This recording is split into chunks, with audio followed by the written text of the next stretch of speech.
home live stream from the Raspberry Pi Foundation. This week, our theme is Make It Move. And so we're going to be doing a little project with you that's sort of been knocked together by our friend Mark Scott, one of the other educators in digital making at home. And thanks very much to Ed for his suggestion this week. He wanted to see something with apples dropping out of a tree. So that's exactly what we're going to bring to you this week. And if you've got any suggestions, don't forget to share them with us on our socials or rpf.io/home. We'd love to hear from you. We can do some projects in our live stream, the things that you suggest or things you might be interested in. So this week, my special guest is Sophie. She's here to run through the project with us. I'll just bring her up now. Hey, what's up, Soph? How you doing? I'm all right, you? Yeah, not too bad. You ready to get on with a bit of coding today? Yeah. Yeah? You sound super enthusiastic, I'll tell you. It's good. A bit nervous about your first live stream? Yeah. Really? Awesome. All right, shall we crack on with the coding then? Sure. Nice one. All right, so we'll just share your screen with everybody so they can see what you're up to.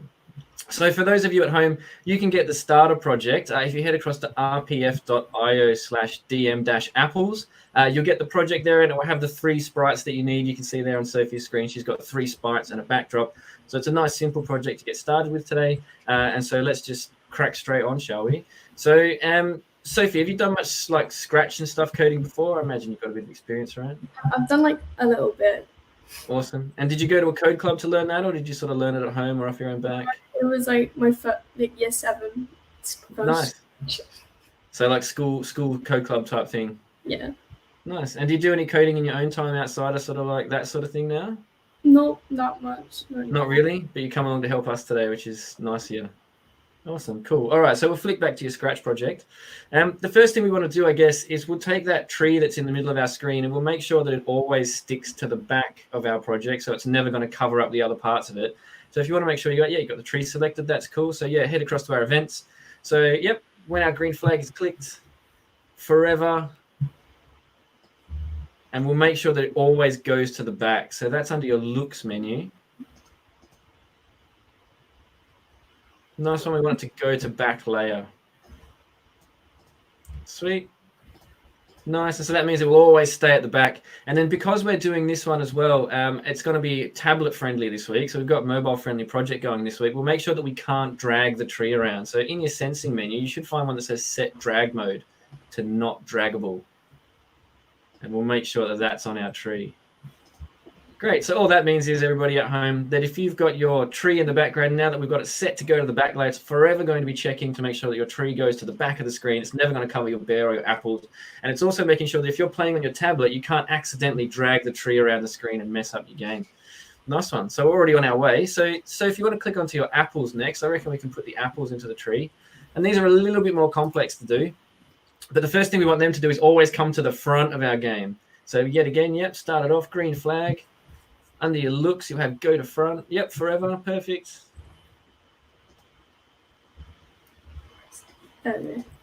Cool.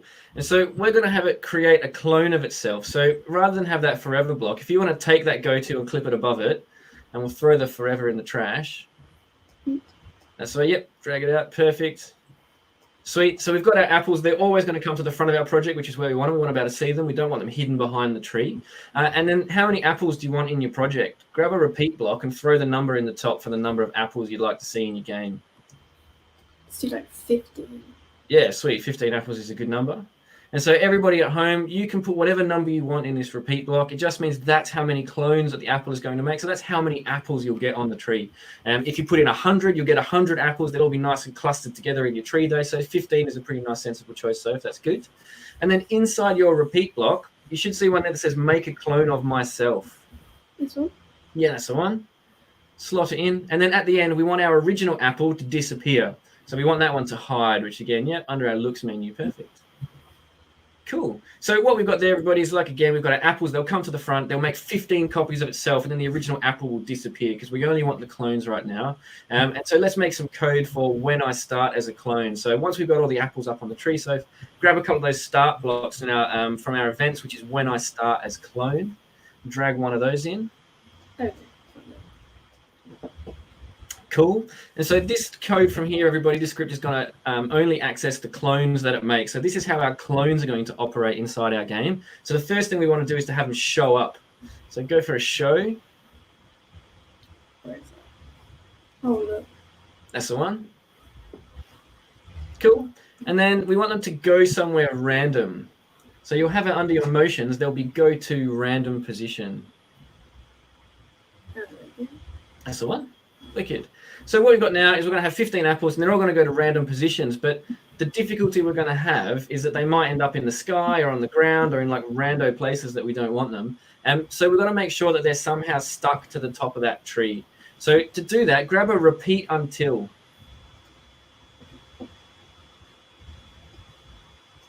Fantastic. And we want it to repeat until it's touching the tree and its Y position is more than the bottom of that tree. So grab an AND operator and plug that in.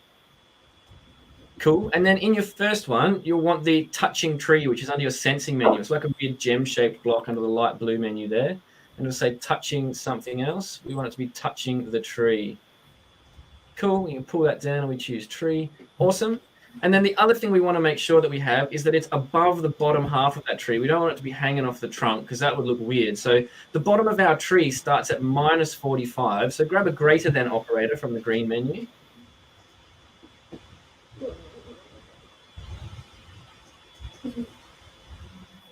Yes, you're correct. Yeah, perfect. And then so make that number 50. Change that to -45. Cool, which is that's the level at the bottom part of where our leaves are. And in that first hole, if you go across to your motion, you'll see a little round block that says Y position. It's sort of down towards the bottom of that menu. Just stick that in the first hole. Cool.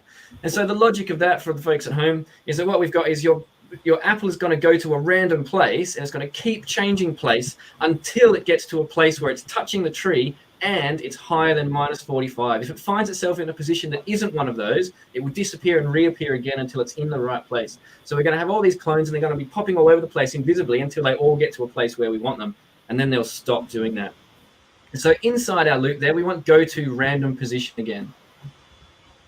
So it's going to go to a random position. It's going to check where it is. If it doesn't like where it is, it'll go to another random position until it's in the place we want it to be. And then so what we want it to do now is once we've got all our apples on the tree, the next thing they have to do is drop, right? So we want gravity to act on our apples or fake gravity, and they're going to drop out of the tree at a certain rate. So we want them to wait for a little while. So that's under your control menu. Awesome. Grab a wait block.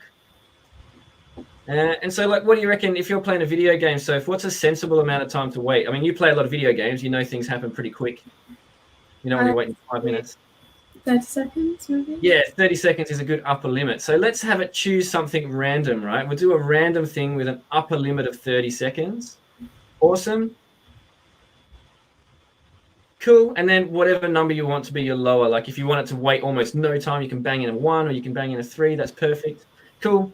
And then, so once it's waited that time, we need it to drop, which means change its Y by a certain negative number. So grab a forever, because we want it to just keep on doing this until it disappears. And then we want it to drop. So it's going to change its Y value by a negative number. So for the folks at home, yeah, that's under your motions menu. For the folks at home, if you change your Y number, so we're going to put in change Y by minus something.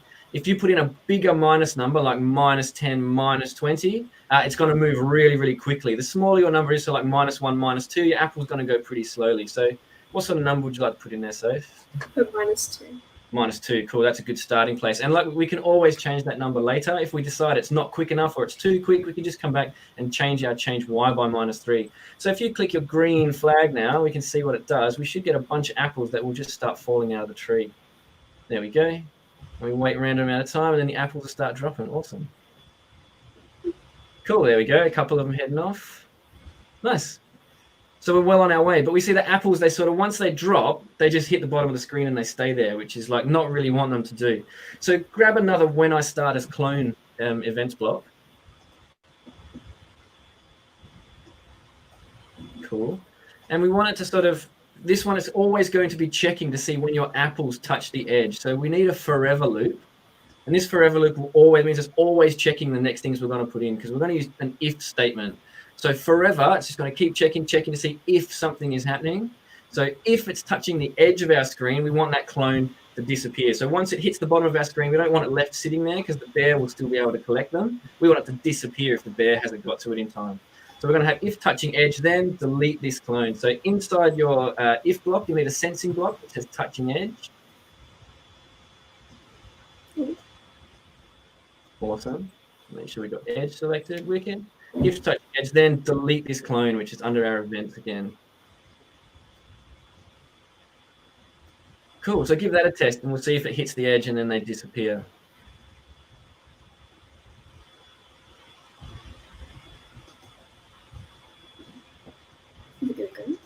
Yeah, give the green flag again. There we go. So we've got 15 apples popping up. Oh, you're very welcome, Ed. It's nice to hear from the community, man. Glad we could help you out. There we go. And so they're all disappearing. Nice. That means our bear can't collect any fallen apples and cheat. I like that one. That's cool. And so now the next thing we need to do is make sure that if it's touching the bear, that you get some points for that. So we need another if statement and another if touching statement. We want it to be the bear. So if touching the bear.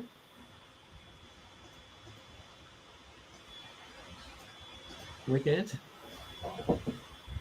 Then we want it to change your apples. So you've got your variable there, apples. We want it to change that by 1. Cool. And then we want it to delete the clone. So once the bear's touched the apple, we need the clone to disappear again so that it doesn't just continue to sit there. Cool. And so now if you test it, we might see a couple of them drop onto the bear and disappear and change our score if we're lucky. There's a couple above it. I wonder how long we'll have to wait till it touches our bear. Here we go. This one will get it. Bam, it disappears and our score changes. Nice. Wicked. So now we're getting there. The last bit, obviously, is to make the bear move, right? Like we need the bear to start doing some stuff. So click on your bear sprite. Cool. And then for our bear's code, we need another green flag. So we'll start him off with our green flag. And we need him to come to our front layer. So under your looks, that's the one. Go to front layer. And then under motion, we want to make sure that our bear can't do weird flips and stuff wherever we touch. So we want to set his rotation style left, right. Yeah, we've just had a question from Inga on Facebook. She's asking if we can share the video. Yeah, we always share the videos. They're available to you afterwards. You can get hold of the videos after we've done the live stream. They'll always be available to people to get hold of so you can see the code we're putting out. So we've got our bear. So he's going to our front layer. He's not going to start doing weird backflips on us. We need to have the apples. So we want our variable apples to go back to 0, right? So that'll make sure that our score doesn't start at 3 or 4 or whatever we left it off at last time. So set apples to 0. Cool. And then after that, we sort of want to control our bear. So usually we use arrow keys. So like if left arrow pressed, if right arrow pressed. But in this instance, we're going to make it mobile friendly. So to do that, we're going to start using the mouse controls. Which are under our sensing. So grab a forever loop because we need to be forever checking. So it's always checking to see if you're clicking where that mouse is. And then we want an if statement. So we want if something then, and we'll need 2 of those. So plug another one in underneath just to save us a bit of time later. Awesome. And then we want some operators. Yeah, perfect. You're on it, Sophie. You know what you're doing. Grab us an and, yep. You can pop one in both of those. Nice one. Now in our left one, we want a greater than, and in our top one, we want greater than. In our bottom one, we want less than. Oh, I hate when that happens. It happens to me almost every single time I do it. I'm not sure what I'm doing wrong, but it always pops out my old one before I get to the right one. Wicked. Okay, see, it did it again. I'm telling you. I don't know. It's not just you, Sophie. Don't worry. It happens to me every single time. Cool. And then now we need to go to our sensing blocks. So what we want is we need to make sure that if our mouse X is greater than 0, or if our mouse X is less than 0. So you'll see in the sensing, that's it, nice round one that says mouse X. Pop one in the other hole too. Cool, and change both those numbers to 0. So our X, for the people at home, our X0, that's the center line. That's the center vertical part of our screen, right? If X is 0, you're right in the middle of our horizontal part of the screen. So if you click on the left side of your screen, it's going to move the bear to the left. If you click or touch on the right-hand side of your screen, it's going to move the bear to the other side. So we're having it nice and mobile-friendly in this one, as opposed to just touching the arrow keys. I've got Stuart asking on Facebook what software we're using. This is Scratch, mate. You can get Scratch for free. You just go to scratch.mit.edu and you can get yourself a free account. You can start making games, all sorts of software. We've got loads of projects on the Raspberry Pi website. Heaps of them are based in Scratch. And most of our work at rpf.io/home. Yeah, Trent, I'm the same. I wish when I was a kid we had it back on the coding. I remember doing all this sort of like basic stuff and typing things in. My old man used to code games for us on audio tape. So like, yeah, that's how ancient I am. So back to our code. So we've got our mouse X greater than, mouse X less than 0, and we want it to also have mouse down. So you should see a sensing block with mouse down and a question mark. Just plug that in last. Amazing. So what we've got there is if you touch to the left or your mouse is clicked to the left of the center or to the right of the center, then the bear will move that direction. So we need a point in direction from our motion. We're going to start doing some motion stuff. So go to motion, grab a point in direction and plug one into each of our if statements, one in the top and one in the bottom. Now make sure the top one says point in direction 90, which is to the right, and the bottom one says point minus 90, which is to the left. Awesome, cool. Now we've got some different costumes on our bear that Mark provided for us, which is real nice. So that means we can make him look like he's walking. So if we go to our looks and pop in a next costume into both of our loops. Whereabouts is that? So that's under looks. You'll see if you click on your looks menu, next costume is about halfway down your menu there. It's sort of... I'll find out. Yeah, that's the one. Cool. And then we want it to move 5 steps as well. So back to motion and move 5 steps. Or move any number of steps you want. Like I said, people at home, you can change that number if you want. If you want your bear to move slower, make it less. If you want your bear to move further, make it more. But that's totally up to you how many steps your bear takes. Cool. And that should make it go, I reckon. So if we do a test now, we can make sure that the bear's walking backwards and forwards the way we want. Yeah, nice. Cool. And so are you holding down the mouse button and sort of dragging it around there, Sophie? Is that... Yeah, that's what I'm doing. Awesome, that's cool. All right, so is your score going up when the bear's touching the apple? Yes, I've got 5. No. Cool. Oh.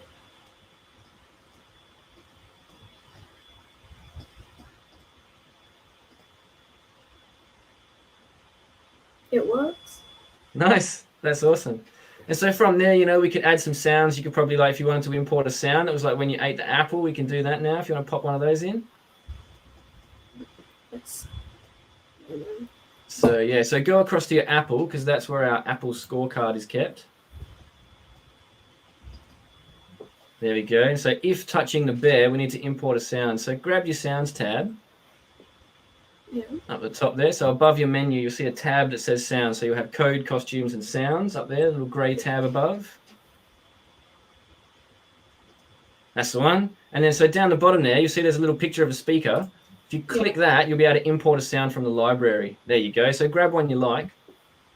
Let's go with Byte. You're very welcome, Nadia. It's our pleasure to be able to provide stuff, especially kids all the way out in Iraq. It's really nice that you're getting in touch. I hope we can do some more. Please get in touch with us at rpf.io/home. Share your kids' work with us. We'd love to see all that sort of stuff.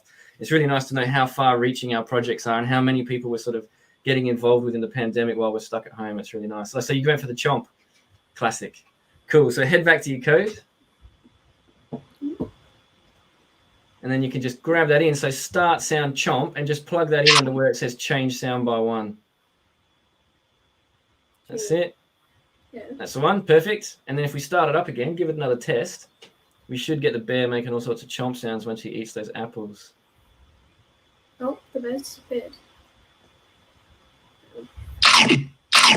Nice. Bear Cool. keeps disappearing. The bear keeps disappearing. I wonder why that's happening. Let's see. What's happening with our bear? Let's see. What if you grab a show block and slide that into your forever? So underneath your bear's code, grab a show block from looks and make sure you slot that into the forever, just to make sure that we don't ever hide the bear. Yep, perfect. And then make sure you go full screen when you test the game this time, and that should that should set up a few of our non-draggable blocks and things like that to make sure it's not going to drag on. Awesome. All right.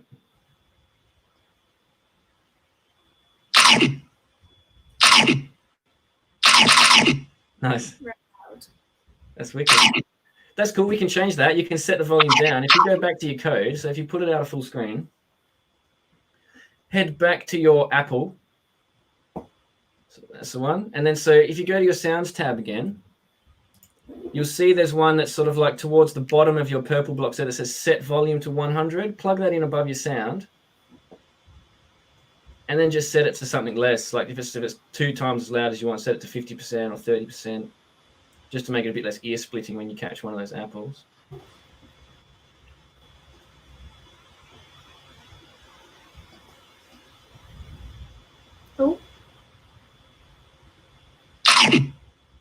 Is that a bit less intense? Yeah.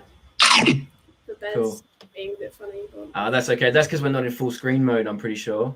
So it's sort of like it's leaving you in edit mode while you're not in full screen. There we go. Nice. Awesome. That was cool. Is there anything else you think you'd like to add to it? Are there any changes you'd like to make to it, or something you think we could pop on the top? I think there should be like a golden apple where it's like 5 points extra. Nice. I love that. That's a cool idea. So what we can do is we can go to your Apple code now. If you clone it, so if you duplicate your Apple sprite,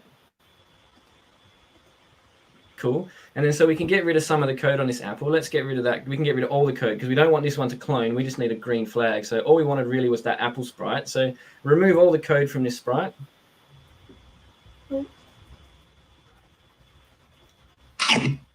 Cool. So if you grab the top of that script and just drag it all the way off the side, it'll go. So grab that one, just drag it off into that. Yep, perfect. So grab a green flag block. Go for a wait block after this one. Cool. And then so pop a random number in there. I'd some like it doesn't really matter what you want. So you want it to wait a number of seconds. Like grab a green operator and make it choose a random number for you. Nice. Any sort of number you want. Yeah, that's 30 seconds. So cool. And then what you can do now is if you go back across to your other apple, can you see if you scroll up a little, there's the code that says show, when I start as clone, show, go to random position. Right click where it says show. Just right click the show block and duplicate and you'll get a bunch of code. Dump that on your new apple. Perfect. Head across. It's not there. Ah, bummer. Try that again. See if we can get it to, nice. It's not wiggling. And it usually That's weird.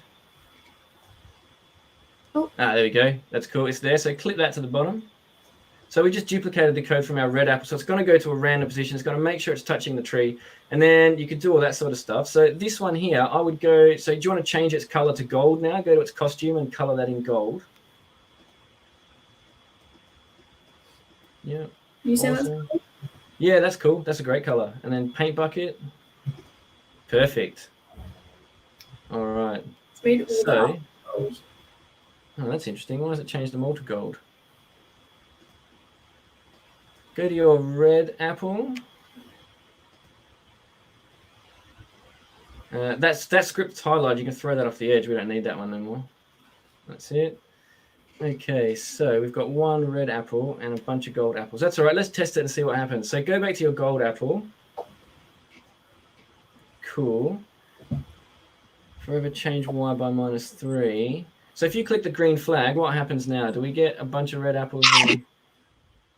Cool. Where's that yellow one gone? It's over here. Yes, All right. and now it's a go. Click the green flag for me again. Let's see if it goes to the right place this time.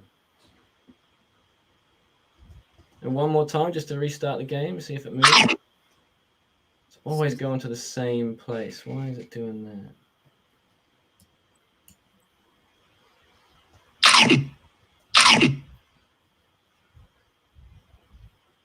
Oh, because it's waiting a random number of seconds before it shows. Aha, okay, so grab that wait a random number of seconds block. So grab your show block and clip it up to the bottom of the green block and it should eject your wait block. If you just grab show, yeah, that's cool. Right, so where's it going to go? Actually, we need that show block underneath the entire repeat until loop.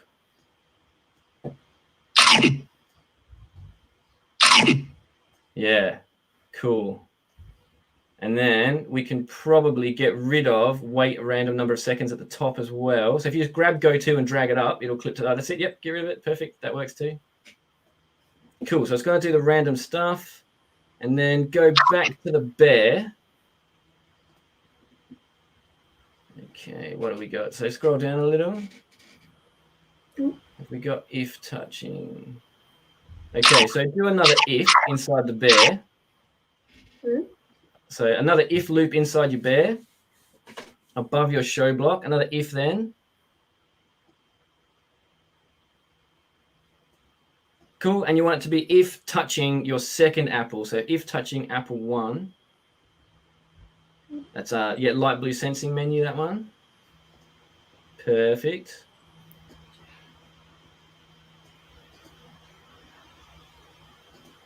That's it. And then you want to change your score by a bigger number, right? So this is the bonus apple, this one.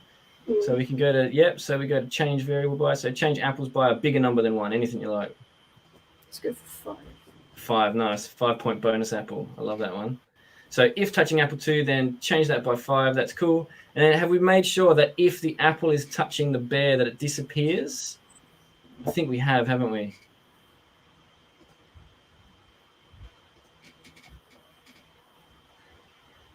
Okay, so go back to the yellow apple, and we need another if statement.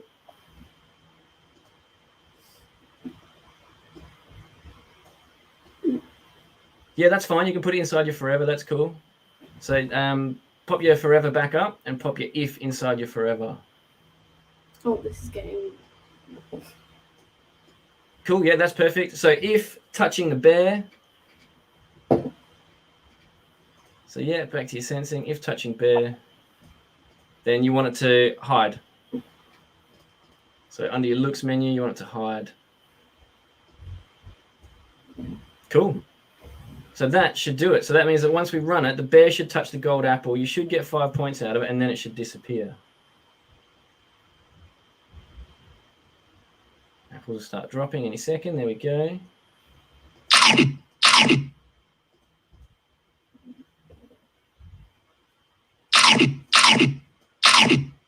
I'm just waiting for that one to... Yeah, I can see. Awesome. Here we go. Cool. Did you get an extra 5 points? Did you notice? I think I did. I think so. Do you reckon you can catch all the apples? Almost. How many points did you get to finish with? I can't quite see from here. I got 11. 11 points. Not bad. Not bad. We do all right. I mean, so that's a max. You got 15 apples plus a 5-point bonus apple. So 11 out of 20 is not bad. That's pretty good. We can add the same chomp sound to your golden apple as well, because I notice it doesn't have a sound, but it's up to you. We can do that today, or we can do it another time if you like. We can do it today. Yeah, go for it. So head to your golden apple. That's right. You'll need to import the sound, I think. Unless, actually, check your sounds. Because we duplicated the sprite, we might have brought all the sounds with it. So check your sounds tab at the top there again, just to see if that sound's been imported. So you can check by pulling down the pull-down menu and see, bite's already there? Yeah. Awesome. So we want it to make sure that when the bear touches the apple, that we play the sound bite. Cool. Perfect. Yeah, inside your if loop. That's it. Brilliant. So now when you touch that golden apple, you should get a chomp sound. Oh, it's disappeared. Where's the golden apple? Okay. I know where it's gone. Oh, no, it didn't. We told it to show. Why haven't we? Why isn't it showing? Weird. Click start again. Click the green flag again. Let's have a look. It's not there. Oh, it's down here. And if you... weird. So restart the game again. Why is it doing that? Let's see. So, play sound hide forever if touching the bear.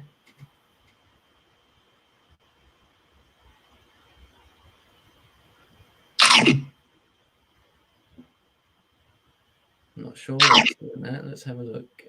Go full screen for me so I can have a look at the gameplay. And click on that. So click stop the code. So click stop to kill it. And click the green flag, and we'll see if the yellow apple pops up. Interesting. You've already chomped one apple that touched the bear. So I think we've got a bug in the game where as the apples are moving randomly, if they randomly appear where the bear is, then the bear counts that as a point. Do you know what I mean? Yeah. So as they're doing their random shuffling thing, appearing all over the screen, if they touch the bear, then there's going to be a problem. So what we can do is we can make that wait. So if you go out of full screen, and we can go to, let's have a look. Where's the, what do we need to do to make that work? Let me think. So we've got a yellow apple. On the actual golden apple, it has the X and Y thing. And usually it's like stable numbers, but then on this... So it's moving all over the place. Yeah. So it's continually jumping to a random position without ever touching the tree. Interesting. Why is it doing that? Do you know what? We might need to ask the expert. Mark, why is it doing this? You can't tell us, can you? I'm not sure. It's jumping all over the place, isn't it? Yeah. It's non-stop. Repeat until touching tree 1, and that sprite is called tree 1, isn't it? Yeah. I can't quite see on Sophie's screen. The tree is called Position is greater than -45. Go to random position. So take out the random position block at the top of that thing, because we don't. Just to test this out, and then stop and restart it. It's still. Oh, this is infuriating. Maybe we should get some advice from people at home. What have we got here? It looks like the golden apple isn't adding points either.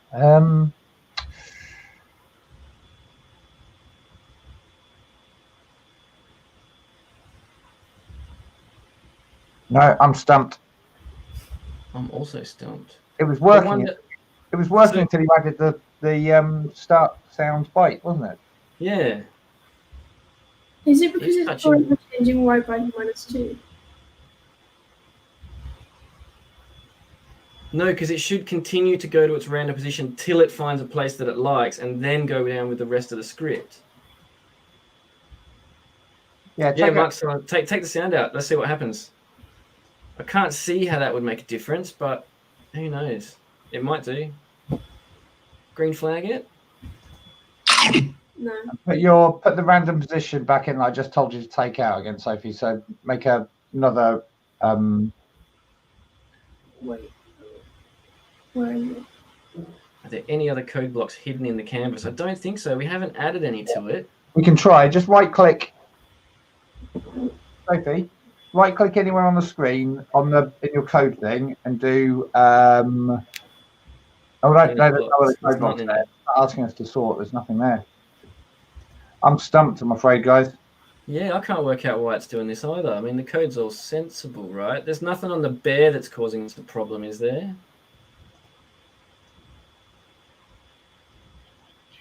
Taking out the code.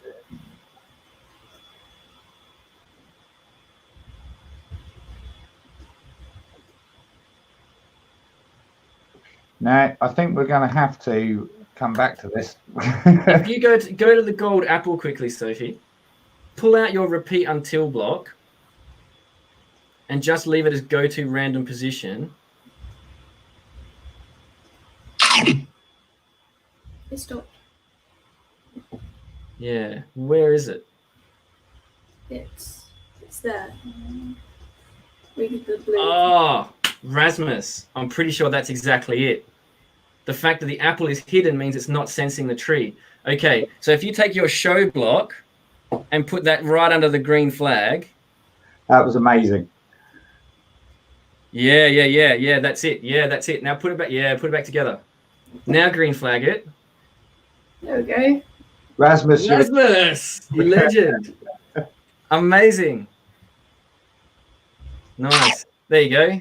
No pun intended, but it's really hard sometimes when you can't see the forest for the trees, right? It takes somebody else to come in and look over your shoulder and take 5 seconds and go, it's that. And you're like, oh, of course it is.